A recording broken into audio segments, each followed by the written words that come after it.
20 sandalwood plantation, amount 18 ലക്ഷം രൂപ. ഇതിൽ നിന്ന് റവന്യൂ എപ്പോഴാണ് കിട്ടാം? 10 മുതൽ 15 കൊല്ലത്തിനുള്ളിൽ ഇത് മുറിച്ച് ഗവൺമെന്റ് കൊടുത്താൽ ആരാണ് പ്രോപ്പർട്ടിയുടെ ഓണർ അവരുടെ അക്കൗണ്ടിലേക്ക് 2 കോടി മുതൽ 5 കോടി രൂപ വരെ അക്കൗണ്ടിലേക്ക് ക്രെഡിറ്റ് ആവും. കിട്ടുന്ന പൈസ നോക്കി തന്നു വളർത്തി തന്നതിന് 5% കമ്പനി. ക്ലിയർ ആയല്ലോ? അപ്പൊ കമ്പനി ലക്ഷ്യം എന്താ? 28,000 പ്ലോട്ടുകൾ വിറ്റഴിക്കുക. അപ്പൊ കമ്പനി ലക്ഷ്യം ഈ 28,000 പേർക്ക് 5 കോടി ഉണ്ടാക്കി കൊടുക്കുക എന്നുള്ളതാണ് കമ്പനിയുടെ ആവശ്യം. അപ്പൊ ഈ ചന്ദനമലയിൽ 20 എണ്ണം നോക്കി പരിപാലിച്ചു കൊടുത്താൽ കമ്പനിക്ക് 5% കിട്ടും. അപ്പൊ ടീച്ചർക്ക് 5 കോടി കമ്പനി വാങ്ങിത്തന്നു. എത്ര തരണം? 25 ലക്ഷം രൂപ. അപ്പോ അങ്ങനത്തെ 28,000 × 25 ലക്ഷം രൂപ ഉണ്ടാക്കാൻ കമ്പനി ലക്ഷ്യം. അപ്പൊ എത്രയും 28,000 × 25 ലക്ഷം എന്ന് പറയുമ്പോൾ 7,000 കോടി രൂപ കമ്പനി. എങ്ങനെയാണ്? നിങ്ങൾക്ക് ഓരോരുത്തർക്കും 5 കോടി വാങ്ങി തന്ന കമ്പനിക്ക് എന്ത് കിട്ടും? 7,000. എവിടെ നിന്നാ? ഗവൺമെന്റിൽ നിന്ന്. ക്ലിയർ ആയല്ലോ? അപ്പോ 5 കോടി ഉണ്ടാക്കി തരാന്നുള്ളതാണ് ഞങ്ങളുടെ ലക്ഷ്യം. അപ്പോ അതിൽ നിന്ന് 5%. അപ്പൊ ഞങ്ങൾ പറയുന്നത് ഇത്രയേ ഉള്ളൂ, എന്റെ പണി അല്ലേ?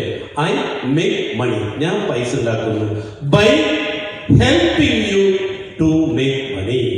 നിങ്ങളെ പണം ഉണ്ടാക്കാൻ സഹായിച്ചുകൊണ്ട് ഞാനും പണം ഉണ്ടാക്കുന്നു. തെറ്റാണ്. ഇത് എനിക്ക് കമ്പനിക്ക് 7,000 കോടി രൂപ കിട്ടുമെന്ന് വിചാരിച്ചിട്ട് നിങ്ങൾ സ്ഥലം മേടിക്കാതിരിക്കും?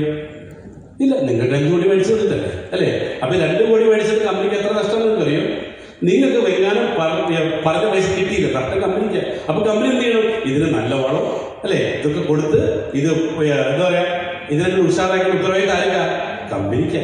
ഓക്കെ, ഇനി രണ്ടാമത്തെ പ്രൊജക്റ്റ് ആണ് ഈ. അപ്പൊ ചിലർ ചോദ്യം, സാറേ 15 കൊല്ലം കാത്തിരിക്കണ്ടേ? നെക്സ്റ്റ് പ്രൊജക്ട് എന്താ? വേണ്ട, 5 സെന്റ് ഭൂമിയിൽ 16 മലകൾക്കിടയിൽ ഒരു കോട്ടേജ്, എമൗണ്ട് 95 ലക്ഷം. അയ്യോ, 95 ഇല്ലല്ലോ, വേണ്ട. 1 ലക്ഷം 1 ലക്ഷം 10 ലക്ഷം ഇൻവെസ്റ്റ് ചെയ്ത് അങ്ങനെ ചെയ്യും. അപ്പൊ രണ്ടാമത്തെ പ്രശ്നം കൂടെ എന്താ? പെട്ടെന്ന് കിട്ടും വാടക. അപ്പൊ അവിടെ അപ്പൊ ആദ്യത്തെ വരുമാനം എന്താ? ഫസ്റ്റ് വരുമാനം ആദ്യത്തെ സാലറിയിൽ ഓൺലി കൾട്ടിവേഷൻ ഇൻകം മാത്രമേ ഉള്ളൂ, പ്ലസ് ഭൂമി മറിച്ചിട്ട് കിട്ടുന്ന ലാൻഡ് അപ്രീസിയേഷൻ. രണ്ടാമത്തിൽ 3 വരുമാനമാണ്. 1 rental income, 2 agriculture income, 14 മലകളുണ്ട്. 3 land appreciation. നേരത്തെ എന്താ പറഞ്ഞ ലിറ്റി? 22.5 ലക്ഷം രൂപയ്ക്ക് മേടിച്ചത് അല്ലെ? 45 ലക്ഷം രൂപ 2 കോട്ടേജുകൾ. ഇന്ന് വില എത്രയും? 1,90,00,000. എത്ര ലാഭം? 1 കൊല്ലമാവുന്നതിന് മുമ്പ് 1,45,00,000 ലാഭം. Land appreciation. ഇനി നിങ്ങൾ അറിയാതെ രഹസ്യം പറയട്ടെ. കേരളം എന്ന നമ്മുടെ സംസ്ഥാനം ടോട്ടൽ വിസ്തീർണമുള്ളത് 96 ലക്ഷം ഏക്കറാണ്. എനിക്കോ കേരളത്തിന്റെ ടോട്ടൽ വിസ്തീർണം 96 ലക്ഷം ഏക്കർ. ഇനി സെല്ലബിൾ പ്രോപ്പർട്ടി കേരളത്തിൽ വിൽക്കാനായിട്ട് ഇനി ആകെയുള്ളത് 10 ലക്ഷം ഏക്കറാണ്. ഓക്കെ, 10 കൊല്ലം കഴിഞ്ഞ ജനസംഖ്യ കൂടിക്കൊണ്ടേയിരിക്കുന്നു, പക്ഷെ ഭൂമി കൂടുന്നുണ്ടാവും ഇല്ല. അപ്പൊ എന്ത് പറ്റും? ഇന്ന് ബാംഗ്ലൂര് അല്ലെ, ഉത്തർപ്രദേശ്, ബോംബെ, ഇവിടൊക്കെ എന്തായി? സ്ക്വയർ ഫീറ്റ് ആയി. കൊച്ചിയിൽ ഒരു മിക്ക സ്ഥലത്തും സ്ക്വയർ ഫീറ്റ് ആയി. അപ്പൊ ഇപ്പൊ വാങ്ങിയ ഭൂമി എന്ത് ചെയ്യാം? നമുക്ക് 10 കൊല്ലം കഴിയുമ്പോൾ സ്ക്വയർ ഫീറ്റിൽ വിൽക്കാം അല്ലെ? അപ്പൊ 3 വരുമാനമാണ്. പക്ഷേ അതിൽ നിന്നും വ്യത്യസ്തമായിട്ട് മൂന്നാമത്തെ പ്രൊജക്റ്റാണ് ഇന്റഗ്രേറ്റഡ് ഫാമിംഗ്. 12 ഏക്കറിൽ വയനാട് പുൽപ്പള്ളിയിൽ സ്ഥിതി ചെയ്യും. ഇതിന്റെ ഗുണം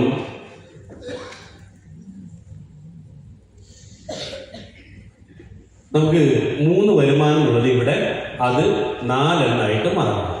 അതായത് ഇവിടെ ചന്ദന കൃഷിക്ക് പുറമെ ഇവിടെ എന്തൊക്കെയുണ്ട്? ഈ ഭൂമിയിൽ എന്തൊക്കെ നിങ്ങൾ വെക്കാൻ പറ്റുമോ? എല്ലാ തരം കൃഷികളും ഇവിടെയുണ്ട്. ഓക്കെ, ഒരു സന്തോഷ വാർത്ത കൂടിയിട്ടുണ്ട്.